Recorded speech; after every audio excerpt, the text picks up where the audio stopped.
All right, let's talk materials and when you price a job that is just labor as opposed to a job that's just labor and materials. So this is a particular job that I price for labor and materials. So it's all in one. So it doesn't make a difference. Um, it's not separate. Okay. But one of the problems is, especially when you're getting stuff delivered and stuff, and the order is wrong. Like this is a perfect example. This order is wrong. I have four large corners for a simple lean-to. Now all I need is two large corners, but they sent me two extra large corners, and I can't take it back. I got to eat that.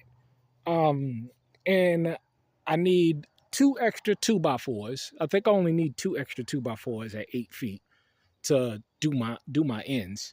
But when you price a job for labor and materials, you can't go back to the client and be like, "Yeah, can I get extra money because I miscalculated?"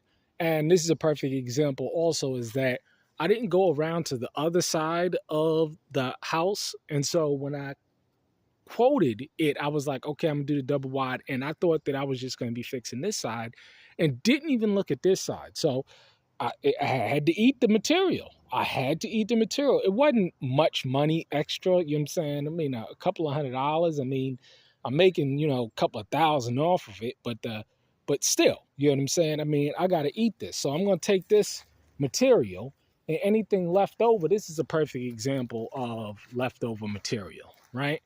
Now they, gave me extra lab. They gave me an extra um, 2x6 at 16 feet. I only needed one, just one for up there and one for right here. Uh, this is what I'm talking about. This is a perfect example of what I'm talking about. The beautiful thing about it is that none of this stuff is going to go to waste. Why? Because I live on a homestead. So I'm going to use all of this material. This is good, and I'll probably have a piece or two left over there.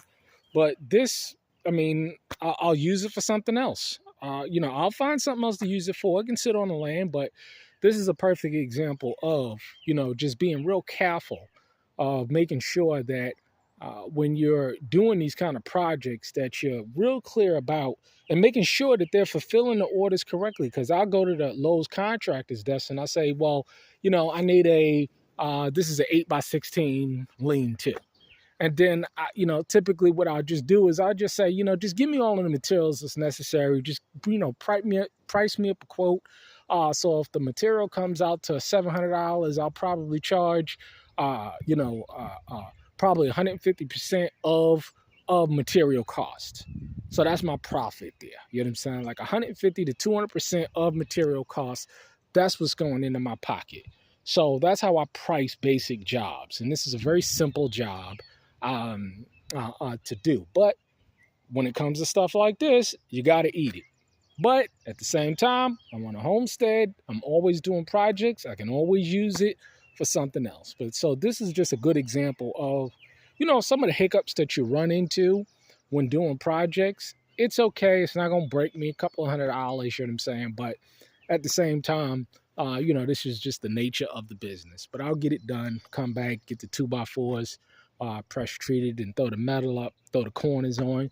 Then it's done. And then put the side on, put the corner on, and then it's done. And I'll move on to the next project. But that's just the nature of the business. But I will keep you posted. Shalom.